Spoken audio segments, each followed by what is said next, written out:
Everyone, welcome back to Anshu commerce study. मैं हूं अंशु और आज हम लोग पढ़ने वाले हैं माइक्रो इकोनॉमिक्स के थर्ड चैप्टर मींस डिमांड का अगला पार्ट। सो हमारा आज का टॉपिक है लॉ ऑफ डिमांड।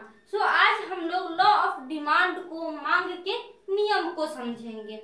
यह टॉपिक इस चैप्टर का सबसे इम्पोर्टेंट टॉपिक है। इसी टॉपिक पे आधारित बहुत सारे क्वेश्चंस एग्जाम में आते हैं। सो हम लोग इस टॉपिक को बहुत अच्छे से, बहुत ध्यान से और आराम से समझेंगे।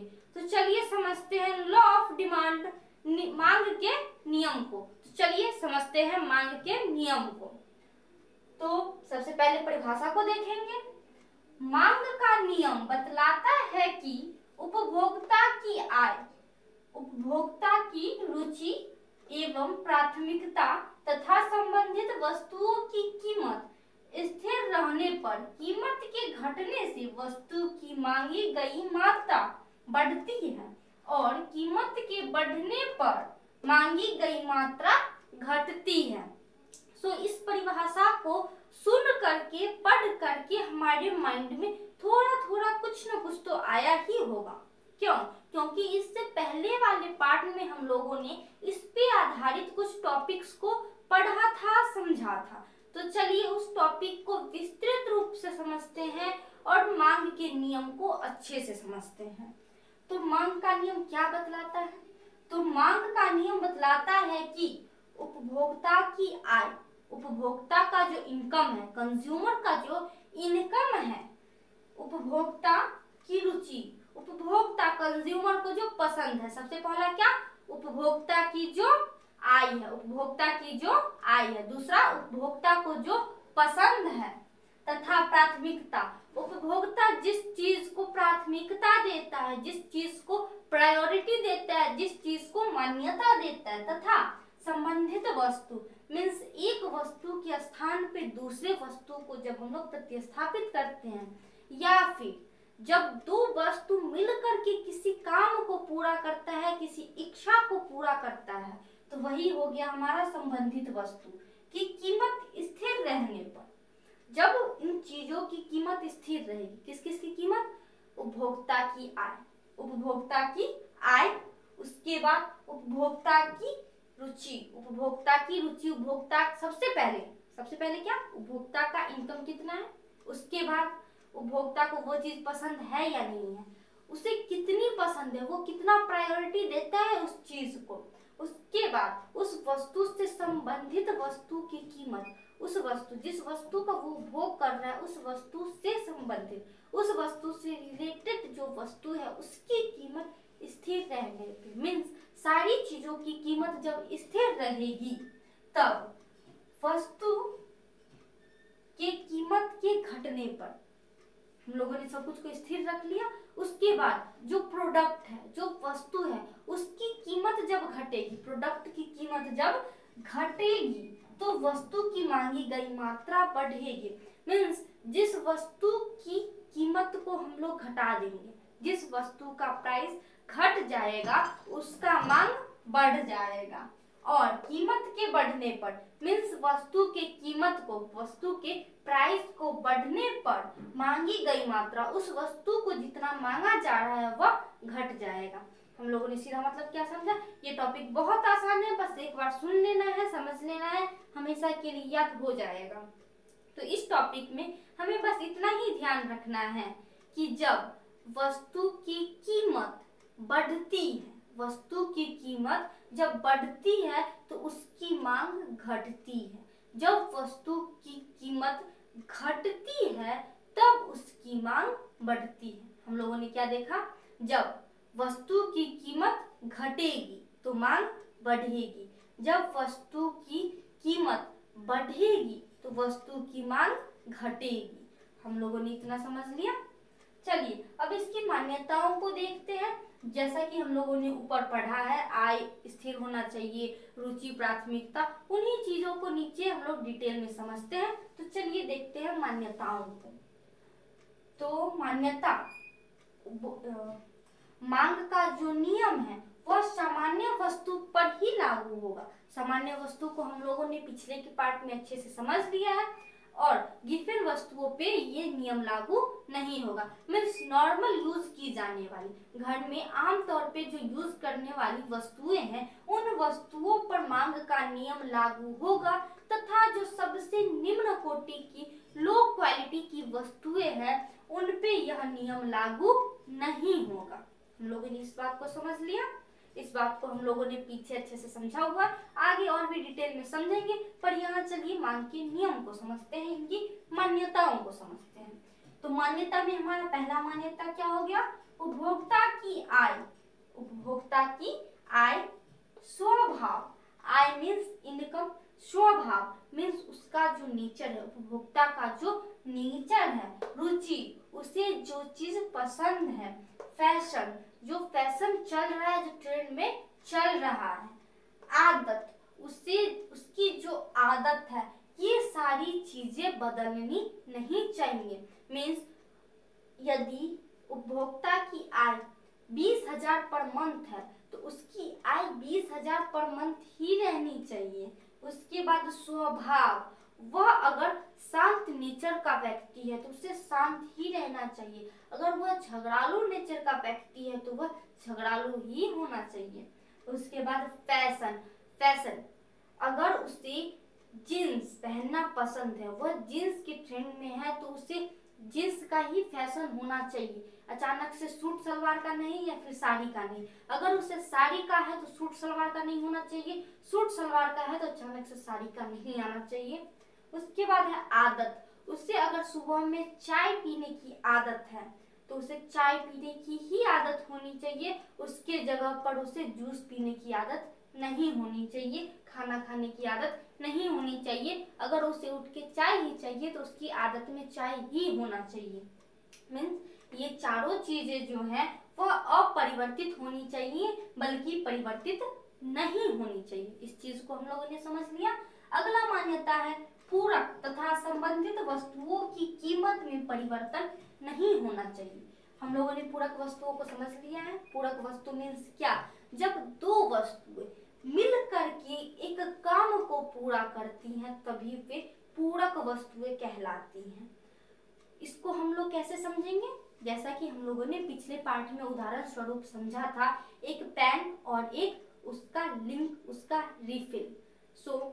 पेन जब महंगा हो गया था तो हम लोग पेन को न खरीद करके बस एक ही पेन लिए थे और उस पेन के रिफिल को चेंज कर करके यूज कर रहे थे, तो वही हमारा हो गया पूरक वस्तु। उसके बाद आता है संबंधित वस्तु। संबंधित वस्तु मीन्स एक के स्थान पे दूसरे का प्रतिस्थापन करना। मीन्स चाय या कॉफी, जैसे कि हम लोग चाय के स्थान पे कॉफी भी पी सकते हैं और कॉफी के स्थान पे चाय को भी पी सकते हैं। तो इस सब की कीमत मीन्स पूरक वस्तु की कीमत और संबंधित वस्तु की कीमत स्थिर होनी चाहिए, इसका बदलना नहीं होना चाहिए। अगला हमारा मान्यता है वस्तु के मूल्य में निकट भविष्य में परिवर्तन की संभावना नहीं होनी चाहिए। जैसा कि हम लोगों ने देखा था कि अभी अगर प्याज की कीमत 20 रुपया है, ठीक, और हमें संभावना है, हमें लग रहा है कि भविष्य में मीन्स 10 दिन बाद प्याज की कीमत 50 रुपया केजी हो जाएगा, तो हम लोग अभी ही प्याज को कम से कम तो 50 किलो 60 किलो खरीद के रख लेंगे ताकि हमें नुकसान ना हो। हम लोग कम कीमत पे ज्यादा मात्रा खरीद के रख लेंगे और भविष्य में उसका यूज करेंगे। क्या मतलब समझे? वस्तु के मूल्य, किसी भी वस्तु का जो दाम है उसमें ऐसी संभावना नहीं होनी चाहिए कि भविष्य में इसका प्राइस बढ़ जाएगा। अगला आता है जलवायु तथा मौसम अपरिवर्तित होना चाहिए। जैसे कि स्वेटर, स्वेटर किस महीने में पहनते हैं, किस मौसम में पहनते हैं? तो स्वेटर ठंड के मौसम में पहना जाता है। तो ठंड के मौसम में स्वेटर की बिक्री, स्वेटर की खरीदारी बहुत ज्यादा होगी। क्या गर्मी के टाइम में कोई स्वेटर खरीदेगा? नहीं, बिल्कुल नहीं। तो यहाँ पे मौसम अपरिवर्तित होना चाहिए। मीन्स अगर ठंड का मौसम है तो ठंड का ही मौसम होना चाहिए ताकि स्वेटर की बिक्री हो सके। अगर बरसात की मौसम है तो बरसात का ही मौसम होना चाहिए ताकि छाता का बिक्री हो सके। सो हम लोगों ने इसकी मान्यताओं को अच्छे से समझ लिया। चलिए एक बार फिर से रिपीट करते हैं। सबसे पहला टॉपिक था हम लोगों का मांग का नियम। तो मांग के नियम में हम लोगों ने क्या समझा कि जब सभी तत्व स्थिर हो, सभी तत्व मीन्स ये सारे तत्व जो हैं वह स्थिर हो, तो वस्तु की कीमत के घटने पर वस्तु की मांगी गई मात्रा बढ़ती है तथा वस्तु की कीमत बढ़ने पर उसकी मांगी गई मात्रा घटती है। उसके बाद सामान्य वस्तु पर ही मांग के नियम लागू होते हैं तथा निम्न कोटि के वस्तुओं पे मांग का नियम लागू नहीं होता है। इसकी कुछ मान्यताएं हैं। मान्यताओं में हम लोगों ने क्या लिया कि आय, स्वभाव, रुचि, फैशन, अर्थ अपरिवर्तित होना चाहिए। पूरक और संबंधित वस्तु की कीमत स्थिर होनी चाहिए। वस्तु के मूल्य में बढ़ने की संभावना भविष्य में नहीं दिखनी चाहिए। मौसम और जलवायु अपरिवर्तित होना चाहिए। उसके बाद एक छोटा सा फॉर्मेट है, चलिए इस फॉर्मेट को भी देख लेते हैं ताकि समझने में आसान हो। तो यहाँ पे एक वस्तु Px है, उसकी मात्रा, उसकी क्वांटिटी Qx है, प्राइस Px और क्वांटिटी Qx। जब वस्तु का प्राइस 10 रुपए था तो उसकी 100 मात्रा खरीदी गई। जब उसी वस्तु का प्राइस 9 रुपए हुआ तो उसकी 150 मात्रा खरीदी गई। जब उसी वस्तु का प्राइस और घट के 8 रुपए हो गया तब उस वस्तु की मात्रा 200 खरीदी गई। तो यहाँ पे हम लोगों ने क्या देखा कि जैसे जैसे प्राइस घटता जा रहा है वैसे वैसे उस वस्तु की मांगी गई मात्रा में बढ़ोतरी हो रही। ये रहा हमारा फॉर्मेट और ये रेड वाला मीन्स डी और D1 इस फॉर्मेट का मांग वक्र है। सो हम लोगों ने मांग के नियम को अच्छे से समझ लिया है, इसकी मान्यताओं को भी समझ लिए हैं। अब बारी है अपवाद की। हर चीज का कुछ न कुछ अपवाद होता ही है, कुछ न कुछ उसके विपरीत दिशा में चलने वाले तत्व होते ही हैं। तो चलिए अब हम लोग देखते हैं इसके अपवाद को। सो पहला अपवाद है प्रतिष्ठा सूचक वस्तु। प्रतिष्ठा सूचक वस्तु, प्रतिष्ठा सूचक मीन्स क्या? प्रतिष्ठा सूचक मीन्स मान, सम्मान, अपने औहदे, अपने औकात को दिखाने वाली वस्तुएं। मीन्स क्या? इसमें जैसे कि आएंगे गहना, जेवरात, सोना, चांदी, हीरा, मोती, कार, बड़े बड़े सामान जो कि एक अमीर व्यक्ति ही खरीद सकता है।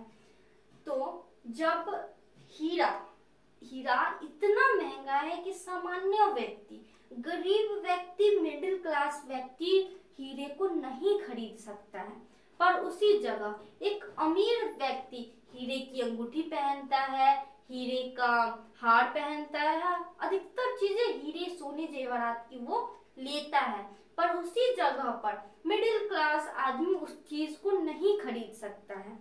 तो प्रतिष्ठा सूचक वस्तुएं, ये हीरा जो है यह एक लेवल को दिखाता है, यह पैसे के स्तर को दिखाता है कि इसे सिर्फ एक अमीर व्यक्ति ही खरीद सकता है। तो जब हीरे का प्राइस घट जाएगा, मान लीजिए हीरे का प्राइस एकदम चांदी के मूल्य पे आ गया, जिस मूल्य से चांदी खरीदा जाता है उसी मूल्य पे हीरा भी आ गया, तो क्या यह प्रतिष्ठा को दिखाएगा, यह लग्जरी लाइफ को दिखाएगा, यह एक अमीर व्यक्ति के लिए मान सम्मान का चीज रह जाएगा? नहीं, यहाँ पे अमीर व्यक्ति जो है वो सोचने लगेगा इसे तो कोई भी खरीद सकता है, हम क्यों खरीदें।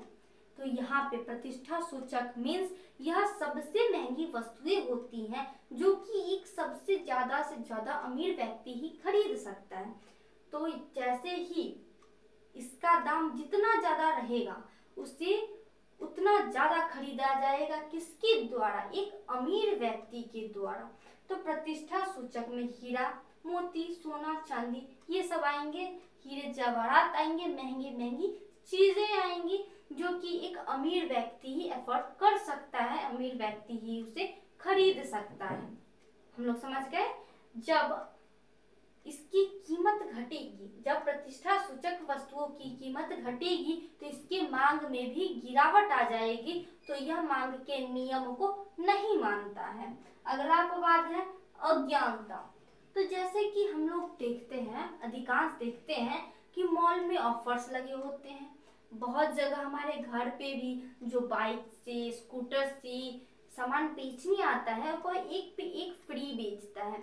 कभी कभी जब किसी सामान का उद्घाटन किया जाता है, किसी सामान का विज्ञापन किया जाता है, तो उसमें वस्तुओं को फ्री में बांटा जाता है, वस्तुओं को बहुत ही कम दाम पे या फिर एक पे एक फ्री बेचा जाता है। तो बहुत सारे लोग जो होते हैं, बहुत सारे ग्राहक जो होते हैं, वो सोचते हैं क्या ये बहुत कम दाम पे मिल रहा है। उन्हें पता नहीं होता है क्यों मिल रहा है, पर वो सोचते हैं ये बहुत कम दाम पे उपलब्ध है, इसका मतलब है जरूर इसमें कुछ डिफॉल्ट है, जरूर इसमें कुछ खराबी है, और उस कारणवश वह उस सामान को नहीं खरीदते हैं। तो किसी चीज के बारे में पता न होने की वजह से भी उस चीज की मांग घट जाती है। गिफिन वस्तु, निम्न कोटि लो क्वालिटी के वस्तु। तो जैसे ही उपभोक्ता की आय में वृद्धि होगी, कंज्यूमर का इनकम बढ़ेगा, तो क्या वह जो वस्तु सबसे खराब है, जो चावल वो 20 रुपए केजी खा रहा था, उसका आय बढ़ने के बाद क्या वह 20 रुपए किलो वाला चावल खाएगा? नहीं, उसके जगह पे वह 40, 60, 80 रुपए केजी वाला चावल खाएगा। मीन्स जब आय बढ़ेगी तो वह निम्न कोटि के वस्तुओं का त्याग कर देगा, या फिर जो सबसे कम क्वालिटी वाली वस्तुएं होती हैं उनका दाम अगर और घट गया, अगर माचिस तो वैसे 1 रुपया रहे या फिर 10 रुपए रहे, व्यक्ति तो एक खरीदेगा ही। तो जैसे कि कम दाम का चावल जब जो 20 रुपए केजी है उसको अगर 15 का कर दिया जाए तो उसका मांग और घट जाएगा। उसके बाद आता है फैशन संबंधित वस्तुएं। तो जो वस्तुएं फैशन में है उनकी मांग अधिक की जाएगी। अगर उसका प्राइस बढ़ा भी दिया जाए पर वह फैशन में है, जिस कारणवश उसके प्राइस के बढ़ने पर भी उसकी मांग ज्यादा की जाएगी। क्यों? क्योंकि वह फैशन में है, लोगों को पसंद है। अगला है जीवन के लिए जरूरी वस्तुएं। तो जो वस्तुएं जीवन के लिए अत्यधिक आवश्यक होती हैं, जो लोगों के लिए अनिवार्य है, कुछ भी हो जाए खरीदना ही है, जैसे कि अनाज, दवाइयाँ, यह कंपलसरी है। इसे अगर नहीं खरीदा गया, इसका उपयोग उपभोग नहीं किया जाए तो मानव के लिए जीना मुश्किल हो जाएगा, असंभव हो जाएगा। तो जीने के लिए जो वस्तुएं आवश्यक हैं उनकी कीमत चाहे कितनी भी क्यों न बढ़ जाए, उसकी मांग की ही जाएगी, उसे खरीदा ही जाएगा। अगर चावल 40 के जगह 80 का हो जाएगा, वह कंपलसरी है, उसे किसी न किसी मात्रा में खरीदा ही जाएगा। अगला आता है मौसम में परिवर्तन। अचानक से जब मौसम में परिवर्तन हो जाए, जैसे कि पहले गर्मी था, अब बरसात आया है, गर्मी के बाद बरसात आया है। गर्मी में हमें छाता की आवश्यकता उतनी नहीं थी, पर बरसात में प्रत्येक व्यक्ति को छाते की, बरसाती की आवश्यकता है।